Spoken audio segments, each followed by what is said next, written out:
Au nom du Père et du Fils et du Saint-Esprit, c'est ça Dieu. Após a Venezuela enviar cerca de 200 blindados, incluindo tanques de guerra russos, para a região próxima à fronteira brasileira, o Brasil deu uma resposta à altura. Segundo matéria publicada pela revista Oeste, a Venezuela enviou cerca de 200 blindados de combate, incluindo tanques russos modelo T-72 e BMP-3, para a região de Sequibo, próxima à fronteira com o Brasil. Em resposta, o Brasil anunciou a criação de uma nova companhia antitanque mecanizada que será equipada com mísseis de última geração, como os mísseis israelenses Spike LR-2 e os mísseis americanos Javelin. Não satisfeito, o Brasil anunciou que ampliará sua estrutura militar na fronteira com a Venezuela e que comprará até 430 novos blindados de combate multitarefa altamente armados. La fille de Donald Trump s'est recueillie sur la tombe du rabbi pour avoir une bracha particulière. C'est un moment historique pour le peuple juif, pour l'unité de Jérusalem. Où que je me trouve, à Bangkok, à Bali, à Bombay, en Suisse, dans la partie la plus lointaine du monde, c'est plus l'ambassade d'Israël. Et c'est pas de la flagornerie, c'est ce que je pense du fond de mon cœur. C'est le mouvement Lubavitch. Ils sont là partout. Comment ils font, Baruch Hashem? Quelle force avait ce rabbi pour leur donner tant de force pour être partout? c'est mon peuple. Quand vous allez aujourd'hui dans le bureau du Premier ministre de l'État d'Israël, qui est un de mes amis le plus proche depuis 22 ans, il y a des photos de sa famille, sa femme, ses enfants, son frère Yoni qui a été tué à Entebbe. Il y a une photo C'est vérifiable de Benjamin Netanyahou avec le rabbi Lubavitch. C'est le seul étranger qui est dans son bureau. Regardez la force de ce rabbi Lubavitch qui nous a donné l'amour du peuple juif et l'amour d'Eretz Israël. D'abord, les Lubavitch, c'est une petite communauté pas nombreuse qui a un intérêt pour lui, c'est qu'elle ne fait pas de politique. Ce détournement de la religion de Dieu en religion mammonique, et aujourd'hui, s'il était présent sur Terre, peut-être l'est-il, il serait assis ici à côté de moi. Mais ce qu'en dit Alain Soral est des origines juives. Voilà les amis, j'espère que vous avez une idée un peu plus claire maintenant de ce qu'est pour Donald Trump Make America Great Again, faire l'Amérique grande de nouveau, c'est-à-dire recommencer exactement le même show qu'au XXe siècle. Autrefois, vous aviez le dollar, vous allez avoir une crypto-monnaie, celle de Bill Gates. Autrefois, vous aviez le lobby militaro-industriel, maintenant vous allez avoir Elon Musk. Et avant, vous aviez Rockefeller avec ses vaccins, etc., etc. Maintenant, vous allez avoir les nanorobots, l'intelligence artificielle de Musk et de Gates. Donc, c'est ça, Make America Great Again, c'est-à-dire refaire exactement au XXIe siècle ce qui a fait le malheur de l'humanité au XXe siècle avec la même ambition, exactement la même, de génocide, ce sont des dépopulationnistes, de régicide, ce sont des républicains, et finalement de déicide, parce que le Dieu dans lequel ils croient, c'est pas celui de Jésus-Christ, de Moïse, de Jacob et d'Abraham, c'est celui des Cananéens, c'est-à-dire Mammon, c'est-à-dire Satan, le prince de ce monde. Donald Trump est un sataniste. La méthode Trump, elle vient d'être inaugurée en Espagne. L'Espagne refuse de participer au génocide de Gaza, participer encore au génocide de Gaza. Un petit coup de harpe, adieu Valence, et le roi se fait embouer. Voilà comment on fait tomber des rois, et on les compromet. Et puis quand ils ont une réaction morale face à leur opinion publique, on leur met un petit coup de harpe. C'est-à-dire qu'ils se sont rendus impopulaires une première fois en n'aidant pas Gaza, une deuxième fois quand ils deviennent moraux sous la pression de la population et qu'ils donnent plus d'armes, on leur donne une leçon, ça leur apprendra à obéir du début jusqu'à la fin et surtout d'accepter d'être remplacés par la grande République universelle de l'Europe, celle et de la Russie, celle que voudrait nous imposer Emmanuel Macron, la famille Rothschild et les Poutine et autres Lubavitch. De l'autre côté, vous voyez ce qui se passe au Brésil. Les ventes aux enchères continuent puisque maintenant, on a l'honneur et l'avantage de savoir que le Brésil a acheté 1 millier de matériel, dont 420 blindés, dont la plupart sont fabriqués non seulement aux États-Unis, mais en Israël, puisque le Brésil, pour la première fois de son histoire, achète des armes israéliennes. Voilà les gens qui se réjouissaient de la méthode Trump. Ou vous acceptez qu'on tue votre population, qu'on vous ruine et qu'on vous menace et qu'on vous vende des armes, ou si vous n'acceptez pas qu'on vous vende des armes pour des conflits régionaux organisés de toutes pièces par Chaban-Lubavitch et qu'on vaccine votre population pour l'exterminer et qu'on vous endette pour vous tenir, eh bien, tout simplement, c'est un coup de harpe. C'est un conflit régional, etc.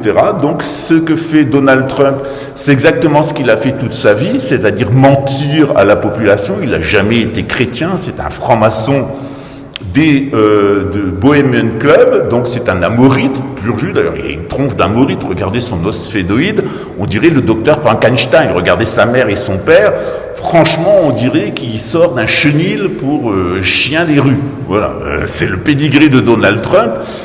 Méfiez-vous aussi des symboles qu'il utilise et des messages qu'il vous envoie. Il n'avait pas hésité à dire qu'elle avait le sang et le bon, c'est-à-dire celui des Amorites, et boire un verre de lait, notamment avec Jair Bolsonaro. Et ça, c'est une référence à la race pure des nazis, celle qui est capable de digérer le lait de vache, c'est-à-dire les Ariens. Évidemment, Donald Trump est un bon Arien. Je vous verrai un Américain travailler, vous m'appellerez, parce qu'en règle générale, c'est les Noirs et c'est les Latinos qui se tapent le boulot.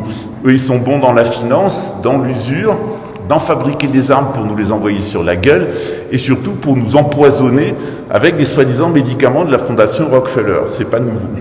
Donc, on vient de passer au tiroir caisse au Brésil. On ne veut pas d'une guerre avec le Venezuela. Donc, Lula a baissé sa culotte. Ça tombe bien. En ce qui me concerne, plus l'armée brésilienne est équipée et puissante, et plus en temps voulu, elle viendra en aide au roi de France. Vous savez, Satan, il a l'air malin, mais il est très con. Parce que s'il était très intelligent, il se mettrait du côté de Dieu et servirait l'humanité, puisque l'homme est le reflet de Dieu.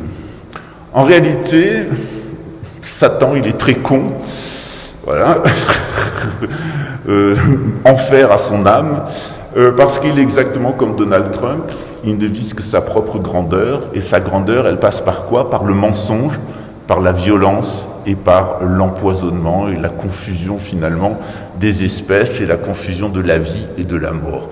Les gens qui se réjouissaient il y a quelques jours de QAnon, eh bien j'espère que vous allez décuiter de votre soulographie chronique aux psy-op américaines et que vous avez compris que vous êtes dans de sacrés mauvais draps. Dans quelques années, en France, le revenu mensuel moyen sera de 1 000 $, prévoit-il, et il n'y aura plus que 27 millions d'habitants. Et ça, c'est vous qui l'avez choisi, en votant pour Emmanuel Macron, en votant pour Nicolas Sarkozy, en votant pour François Mitterrand, en votant pour Pompidou, et j'en passe, parce que ce programme, il était dans l'œuf dès le début. Pourquoi? Qui est souverain? Dieu. Qui Dieu envoie-t-il? Des rois de droit divin qui sont des descendants de Jésus. Et par ce biais-là, nous sommes des êtres souverains. Parce que nous avons accepté la souveraineté divine, celle du clergé, et la souveraineté de la noblesse. À partir du moment où nous proclamons souverains sans Dieu, sans le clergé et sans la noblesse, eh bien, on est certes des êtres souverains, mais c'est l'anarchie.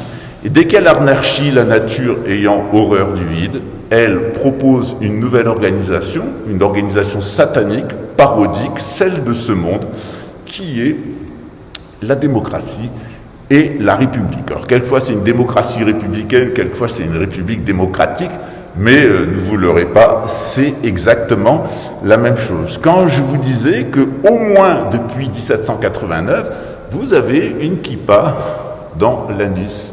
En tout cas, pour sortir de ça, il n'y a qu'une seule solution, hein. C'est celle-là. À bientôt, mes amis.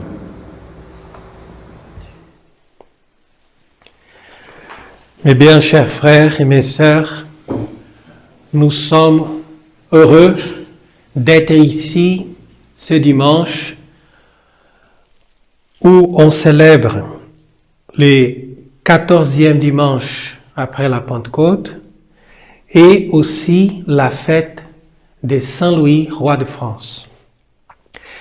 Nous célébrons cette messe dans cette chapelle du XIe siècle. Donc on sait que avant Saint-Louis, on célébrait la messe dans cet même endroit. Donc, ça nous donne la possibilité de faire cette liaison entre nos ancêtres, entre ceux qui ont prié avant nous et qui ont bâti les fondements de la civilisation chrétienne que nous défendons aujourd'hui avec ardeur. Donc vous regardez dans cet évangile, Jésus vient de nous dire, on ne peut pas servir deux seigneurs.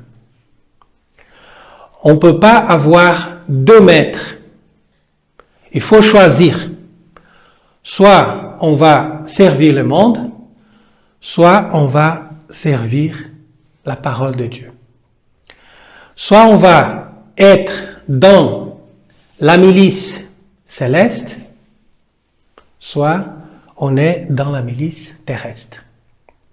Vous savez bien que Saint Louis était mort hors de la France, hors de sa patrie. Il luttait pour l'Église catholique. Il luttait pour la foi. Donc c'est un roi qui a choisi son maître, qui a bien choisi son Seigneur. Et c'est pour ça qu'il a vaincu. Donc avant de dire Saint Louis était roi de France, on doit dire Saint Louis était un vainqueur. Et qui est le vainqueur, dit Saint Jean? Le vainqueur, c'est celui qui est capable de vaincre le monde. Donc, c'est ça que nous devons faire. Qu'est-ce que c'est vaincre le monde? C'est de supérer, de faire plus et de faire ce qui nous est demandé depuis notre baptême. Donc de lutter contre la chair, contre les séductions de ce monde et aussi contre le diable. Donc on peut résumer dans trois choses pour voir qu'on a trois ennemis. Et on doit faire cette guerre, mener cette croisade et faire cette lutte jusqu'au bout. Donc, dans la mesure qu'on regarde cet évangile et aussi la lecture de Saint Paul aux Galates, on voit qu'il y a toujours une opposition, d'abord en nous-mêmes. L'opposition commence en nous-mêmes. Donc avant de dire, écoutez, on va trouver nos ennemis, on va faire la guerre, on va faire la croisade, non. D'abord, c'est à nous-mêmes de commencer. Donc, la lutte entre la chair et l'esprit, les œuvres de la chair et les œuvres de l'esprit. Donc, Saint Paul nous invite à faire un combat contre les œuvres de la chair, qui commence dans notre orgueil, et après, on va mener les combats contre le monde. Donc, premièrement, il faut abandonner les œuvres de la chair. Faire un combat contre notre confort, contre notre égoïsme, contre notre impureté, contre notre façon humaine de regarder les choses et notre prudence humaine. Après, deuxième combat contre le monde. De quoi s'agit le combat contre le monde? Donc Jésus a bien expliqué dans l'Évangile. On ne peut pas servir Dieu et Mammon. Mammon, c'est qui? Mammon, c'est le démon qui mène le monde. Et comment il contrôle le monde? Par l'argent. Donc si la personne est attachée à l'argent et elle pense que c'est l'argent qui va lui donner condition de régner sur terre, cette personne-là est complètement hors du chemin de Dieu. Donc il faut abandonner cette envie d'argent, cette idolâtrie, pour qu'on puisse se détacher du monde. Parce que c'est l'argent qui pilote le monde. Et dans la mesure qu'on sort de la milice du monde pour mener la milice de Dieu, bien sûr qu'on va avoir certaines quantités d'argent que la Providence nous donne par notre travail, par notre effort, pour mener notre vie. Mais une vie sobre, une vie simple, une vie tout à fait tournée vers le ciel. C'est comme ça Saint Louis. Saint Louis était un roi, mais Saint Louis n'a pas connu l'argent. Saint Louis n'a pas donné la vie pour l'argent. Saint Louis n'a pas fait de guerre pour l'argent. Malheureusement, on a eu des rois qui ont fait ça. Ils n'ont pas suivi l'exemple de Saint Louis, mais ils ont suivi l'exemple des mauvais rois païens qui n'étaient pas baptisés et qui luttaient, qui faisaient la guerre pour avoir du pouvoir, pour avoir de l'argent. Mais après le baptême de Clovis, on a appris à faire la guerre pour la foi et pas pour le pouvoir ni pour l'argent. Donc, c'est honteux de considérer tout ça, mais on voit les résultats dans l'histoire de la France. Parce que la révolution, c'est tout à fait une conséquence de cette ambition folle des rois. Malheureusement, on est tombé à cause de ça. Donc, si on ne veut pas tomber aujourd'hui, mais si on veut vraiment restaurer la France, restaurer l'Église catholique, et restaurer nos familles, il faut commencer par là. On fait la guerre d'abord contre nous-mêmes, contre la chair. Après, on fait la guerre contre le monde. Et pour faire la guerre contre le monde, il faut mépriser l'argent. Il faut mettre en première place les royaumes de Dieu. Et c'est ça que Jésus vient de dire dans l'Évangile. Cherchez d'abord le royaume de Dieu. Et toutes les autres choses vont venir. Parce que la France était riche, la France était prospère, la France était un pays catholique, une nation, un royaume. Dans l'époque, un roi cherchait le royaume de Dieu. Donc, dans la mesure que Saint Louis cherchait le royaume de Dieu, Dieu lui donnait le royaume de la France. Vous voyez comment c'est tout à fait lié? Et la même chose dans notre vie. Chacun de nous a son royaume. Et Dieu vous donne votre royaume dans la mesure que vous cherchez le royaume de Dieu. Donc ça, c'est très important de remarquer. Troisièmement, on fait la guerre contre le diable. Mais où est le diable? Qui est le diable? Est-ce que le diable, c'est mon voisin? Est-ce que le diable, c'est celui qui pratique notre religion, c'est les juifs, c'est les musulmans? Non. Le diable, c'est beaucoup plus haut, beaucoup plus intelligent que tous nos ennemis. Et quand on pense qu'on lutte contre le diable, peut-être qu'on lutte contre Dieu. Donc il faut faire aussi la lutte contre le diable quand on est dans l'obéissance à l'Église. Et ça, c'est très important parce que c'est pas moi, c'est Saint Jean de la Croix qui enseigne. Parce que le diable, il peut se déguiser d'un ange de lumière, il peut se déguiser d'un roi, il peut se déguiser de la Vierge Marie, n'importe qui. Donc pour faire la lutte contre le diable, on doit d'abord avoir cette sens, cette compréhension spirituelle que l'ennemi est toujours caché. Et on ne va pas écraser la tête du serpent avant de trouver le serpent. Et on se pose la question, qui est le serpent? Le serpent, c'est lui qui nous enseigne à désobéir à Dieu. Donc c'est ça qu'il a fait à côté d'Ève. Il a dit, écoutez, Dieu vous a demandé de faire ça, mais on ne va pas faire comme ça. On va faire autrement. On va faire une autre chose parce que c'est beaucoup mieux pour vous-même. Et même Dieu, il va trouver que c'est mieux ce que vous allez faire. Donc il ne faut pas aller dans l'obéissance. Il faut aller dans le chemin que vous trouvez que c'est le meilleur par vos raisonnements humains. Vous voyez? Donc ça, c'est le serpent.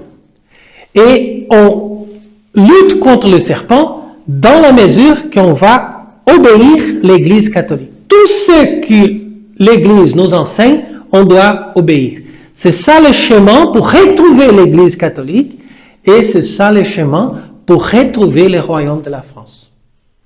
Parce que je crois, c'est pour ça que je célèbre ici cette messe aujourd'hui avec cette intention, je crois fortement que nous allons avoir un roi. Et je crois fortement que nous allons avoir un pape. Et c'est nécessaire pour y arriver que nous soyons depuis maintenant soumis au pape et aussi au roi. Donc, c'est nécessaire que nous soyons obéissants au pape et aussi à les rois. Parce que ces deux personnages, ils représentent la restauration de la chrétienté. Donc c'est nécessaire que nous ayons le royaume de Dieu qui est figuré par cette chrétienté dans le monde. Donc le royaume de Dieu, il va se faire dans la mesure que nous avons nos sociétés chrétiennes. Mais pour avoir nos sociétés chrétiennes, il faut avoir une autorité. Et pour avoir cette autorité, il faut d'abord commencer par cette lutte. Comme je disais, d'abord contre nous-mêmes. Deuxièmement, contre tous les pouvoirs du monde et tous les pouvoirs de l'argent, qui c'est la force de ce monde. Et troisièmement, pour cette intention d'obéir l'Église et d'obéir tout ce que l'Église nous enseigne. Parce qu'avec cette attitude, on a la possibilité d'arriver au fur et à mesure, discrètement, petit, mais avec sûreté. Donc, cherchons le royaume de Dieu, cherchons aussi le royaume de la France, et avec l'intercession de Saint Louis, de tous les saints rois et de tous les saints papes, prions pour qu'on puisse prochainement avoir un vrai roi, un vrai pape pour gouverner l'Église et pour gouverner la France et pour reprendre la société chrétienne, les royaumes de Dieu et que Jésus, notre roi et notre prêtre suprême, soit toujours loué et béni dans la France et dans tout le monde éternellement. Ainsi soit-il. De l'ordre du Carmel, les carmélites ont décidé d'ouvrir un monastère près du mont d'Arrée afin de se préparer et de préparer spirituellement les gens qui le souhaiteraient à la venue de Monseigneur André, du grand monarque, en accord avec la prophétie, donc sur le mont d'Arrée, où il arrivera avec ses lieutenants-colonels pour repartir à la conquête de la France à l'invitation d'un général de petite noblesse du sud de la France. Inutile de vous dire qui c'est. Il sera aidé principalement par la marine nationale, par Saint-Cyr, Bretagne, et par des militaires français qui ne baisseront pas la culotte ni devant les forces algériennes et l'islamo-gauchisme dans le sud de la France, ni les Orléans et les Russes et leurs alliés iraniens, etc., dans le nord de la France. Donc la reconquête, elle aura lieu à partir des monts d'Arrée, à partir de la Bretagne, Nantes sera entièrement détruite, ça lui apprendra de faire des Hellfest, mais à Rennes, nous nous battrons, nous gagnerons la bataille de Rennes et bien d'autres batailles puisque nous arriverons en peu de temps à libérer notre pays des forces d'occupation russes. Une fois de plus, cette occupation russo-algérienne de la France, elle sera possible qu'à partir du moment où il y a un certain nombre de Français qui décident de baisser la culotte. Donc, ce qu'on vous propose, c'est de vous préparer spirituellement avec ce monastère du Mont d'Arrée. Donc, ce sont des carmélites qui seront chargés de vous préparer d'un point de vue spirituel. Quant à nous, on verra ça au printemps avec la reconstitution du régiment Picardie. Eh bien, on permettra aux hommes qui le souhaitent de rejoindre Monseigneur André et de former une force militaire de frappe pour libérer notre pays. Une fois de plus, eh bien, la Bretagne, Breitz, Mabro, évidemment en avant. Une fois de plus, on va aider les Français. On espère que c'est la dernière fois. On est intervenu à Poitiers, on est intervenu pendant la Première Guerre mondiale, on est intervenu pendant la Deuxième Guerre mondiale. On intervient une fois de plus avec les Grands Bretons pour vous sauver. Eh bien, faites-nous honneur. Vous avez sous cette vidéo les coordonnées afin d'aider ce monastère de carmélites. Si vous avez des meubles, si vous avez des matériaux, si vous avez du temps disponible, si vous avez un peu d'argent, eh bien, contactez la personne en dessous et nous allons vous permettre, eh bien, de participer. Vous qui voulez faire quelque chose, êtes nombreux à envoyer des messages à Monseigneur André. Eh bien, maintenant, c'est ici que ça se passe avec les héros des évangiles, avec les héros du Christ. C'est ici que ça se passe au Brésil. C'est en France aussi que ça se passe avec les carmélites et d'autres ordres qui nous ont rejoints. Je vous l'avais dit, on peut compter sur les religieux réguliers français, c'est-à-dire les monastères. Laissez tomber les séculiers, ceux qui sont dans le siècle, ils sont complètement satanisés par Vatican III au service de la gouvernance mondiale. Mais la résistance, elle s'organise dans la vieille noblesse, celle qui n'a pas trahi, dans le peuple chrétien, catholique qui n'a pas trahi, et dans nos ordres monastiques. La reconquête, de toute façon, se fera à partir de nos ordres monastiques, avec l'appui de l'armée. Une fois de plus, rejoignez nos ordres monastiques, rejoignez notre armée de libération royale, rejoignez Monseigneur André de Biaz. À bientôt, ciao.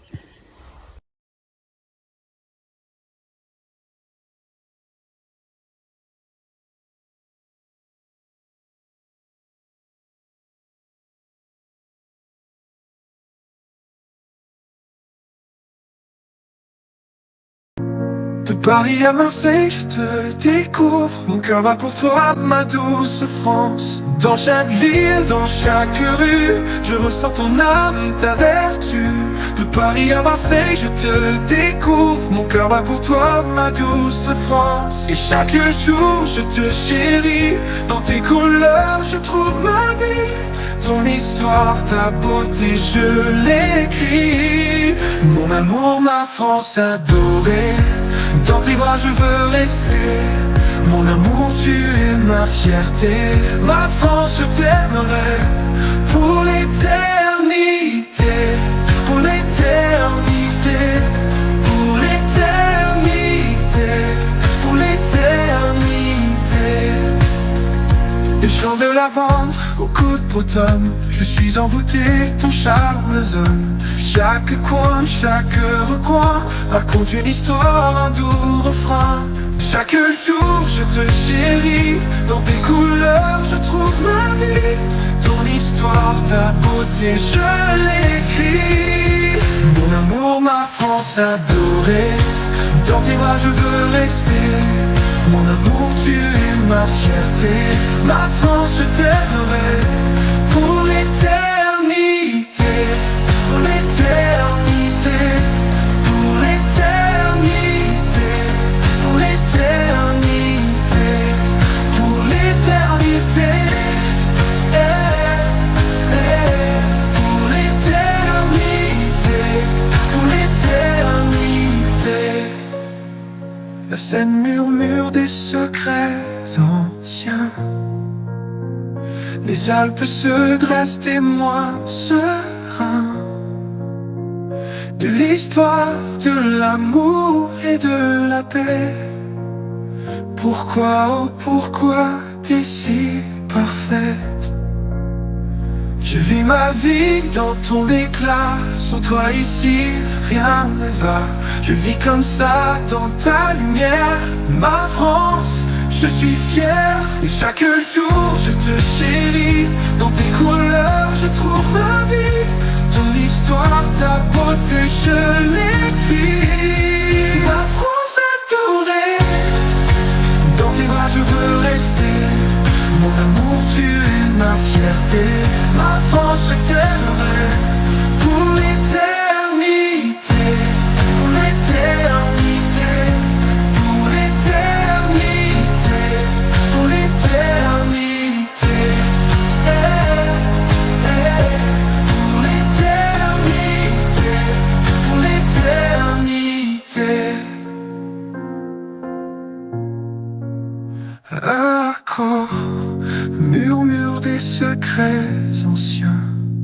Les Alpes se dressent témoins sereins de l'histoire, de l'amour et de la paix. Pourquoi, oh pourquoi t'es si parfaite?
種の上一切空真実不幸公説般若波羅蜜多収束説収圧やてやてはらやてはらそうやてぼちそあか般若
心経